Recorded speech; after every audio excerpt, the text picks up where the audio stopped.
What's up, guys? That Really Gross Guy here. We are back with a short little guide or tutorial for new players who are curious, hey, if I'm starting a new character, there's these keepsakes, and I don't really know which one to choose. I'm going to help you kind of figure that out. There is a pretty popular opinion out there for a very specific item, which we will get into, and then there is a few individuals who like to argue the fact that there is another item or keepsake that is better of an option, and we'll discuss that a little bit. But for the most part, I fall with the majority of people on this primary choice. So we'll talk about that in the video. All right, getting on into it. Obviously, the best choice is nothing. Starting the game with nothing. A great idea. Nobody's doing this. Who? Why? Are you? What? Unless you really are trying to make things difficult on yourself, you can pick nothing. Don't do it. Just don't bother. Following that, we have the Crimson Amber Medallion. Now, this is an equipable item that you put on your character in your talisman slot. Now, when you start the game, you only have one talisman slot, but I do believe you can get up to a maximum of 4 in the game as you progress. So just keep in mind that this does need to be equipped in order to take effect, and this medallion will give you additional maximum HP. The actual statistic for it, I believe, is 6% in terms of an increase in HP. And early on in the game, for someone who has very little HP, it's really not that much. You can see in the video a little sliver of health that I get when I equip this item, and in my opinion is not really worth it. There are 2 upgraded versions of this in the game that you can get later anyways, so for something that you need to equip and something that has better versions of it out in the world and something that does so little to help your character, I don't really see this as one of the better options. I suppose 6% is better when you have tons of health, but that's way later in the game, probably around the time you could get your hands on the better versions of this anyways. Next up on the list, we have the Lands Between Rune. This is an item that is consumed and basically gives you the currency in the game. Runes in this game will allow you to level up your character, buy things from merchants, as well as upgrade some of your equipment or your gear, your weapons, whatnot. So these are good. Obviously, runes are nice to have, and when you use this, this gives you 3,000 runes, which is actually a good amount for a brand new player. This could get you a few levels on your character. It could also get you a few pieces of equipment really early in the game. Could get you a bunch of consumables that you might want to use early in the game as well. And overall isn't terrible. Not terrible. However, there are plenty of decent ways, especially early in the game, to acquire souls, to get your levels, to get what you need for your equipment. This is not a very effective, well, it's okay, it's effective, but it's most efficient or long-lasting item you can get in the game as your starter. So what I suggest is either right off the bat, right in the local area, take down some of the enemies, grab some of their equipment if you need equipment, or sell that equipment to make a little bit of extra cash, and you'll acquire 3,000 runes in a fairly short amount of time. So the other option, of course, is if you really are obsessed with getting runes early in the game, I do now have a guide out on the YouTube channel for how to get a ton of runes. You can basically get 4,000 runes from a total of 4 enemies, so 1,000 apiece, right away. You don't even have to defeat a single enemy. If you run all the way to a very specific location, you can farm these guys, which are actually pretty easy to farm, and get thousands of runes in a very short amount of time. I think people are getting upwards of 100 to 130,000 runes in an hour's worth of time. So for a new character, yeah, it might take you a little bit longer to acquire that many because your gear is not all that great. However, these guys are easy to stealth around and take down, so that's a better way if you want runes. All right, next up is the Golden Seed. This is a key item in the game that allows you to basically upgrade or increase the number of flasks you have in the game. The Crimson Flask will help your health, it'll heal your health, and the Cerulean, or the blue, will also increase your... It's called FP in the game. It's like mana, I guess, your magic ability. So useful for sure. One golden seed at the very beginning of the game will give you one additional flask of your choice, and is an amazing option for a new player, especially to have one whole extra healing potion, you could say. So this is pretty much a majority of people think this is the best option that you could possibly have as a new player. And I agree.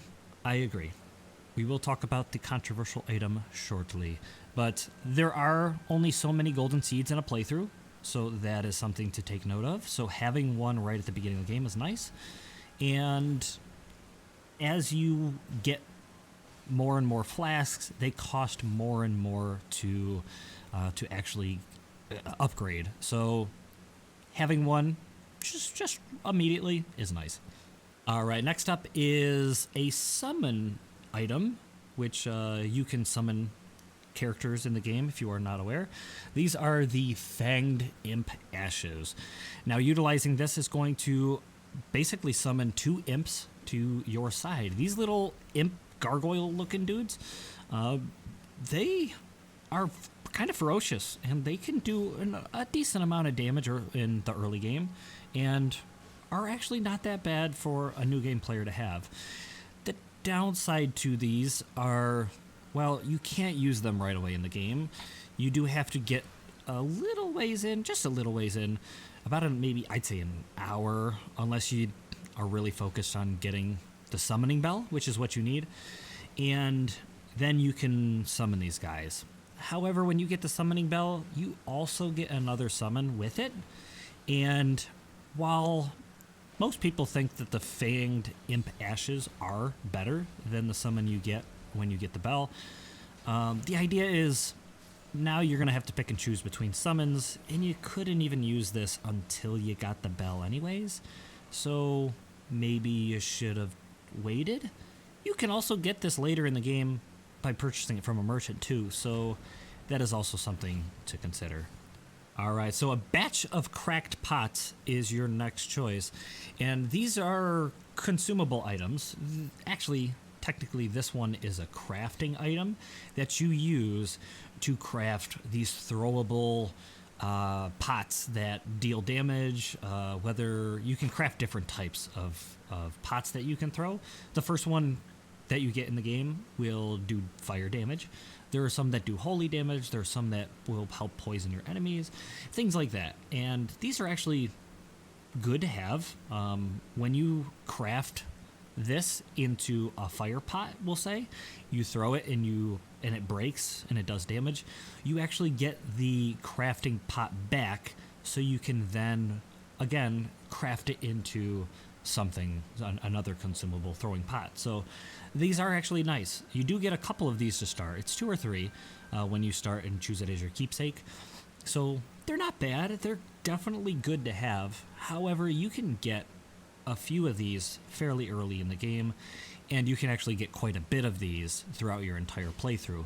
You can only have 20 of these equipped at one time, so eventually there is a max, equipment cap that you have, and you can buy a few of these. You can stumble across a few of these fairly quickly, so probably not the best option.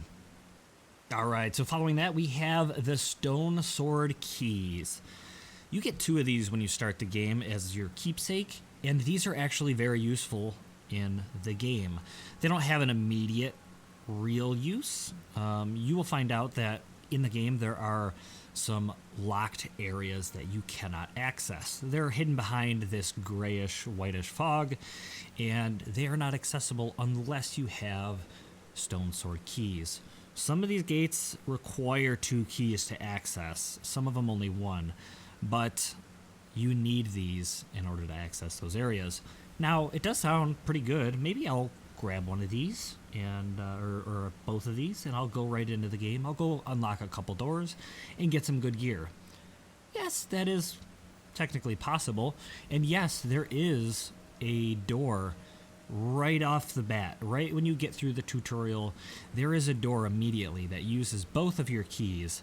And some people would argue this is the best option as a keepsake, because when you reach the end of this dungeon, not only do you get a couple pretty cool items, you also can fight a boss and get 15,000 runes just from the boss.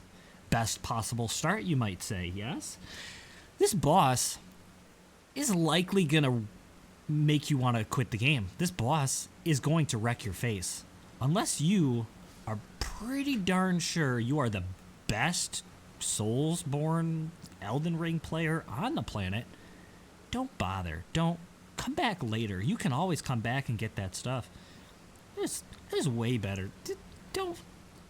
You're gonna bang your head against the wall for hours if you pick this item. Just don't do it. Don't do it. It's not worth it.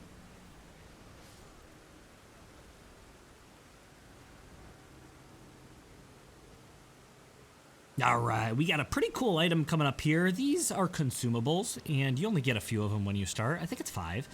And these are actually kind of neat.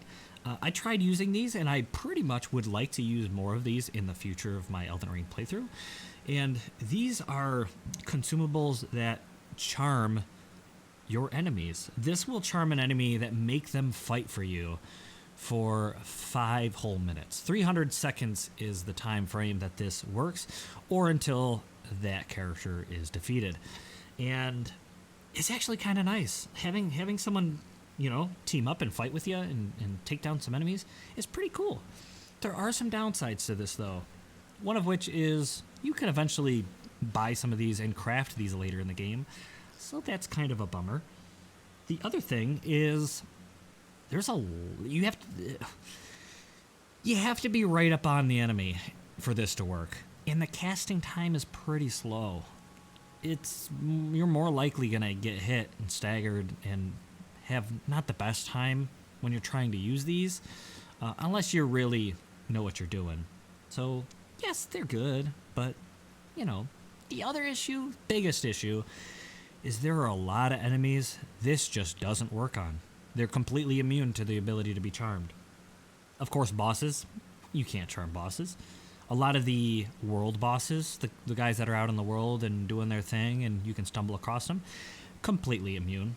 And a lot of other enemies that are just, whether they're skeleton, like undead, or they're maybe like some fungal something or other, just completely immune. So, unfortunately, it doesn't work on a lot of enemies, so maybe not the best. All right, the second to last option you have is the boiled prawn. You get a couple of these. These are actually pretty good. Once again, craftable later in the game, and you can get you just get some of these later in the game. But these will boost your physical negation for 1 whole minute. 1 whole minute, you have a 15% reduction in incoming damage. It's actually not bad, especially if you know you're walking into a bad situation or a boss room or something. Having something like this is pretty nice. However, once again, you can get these later. And number 2, you consume them and they're gone.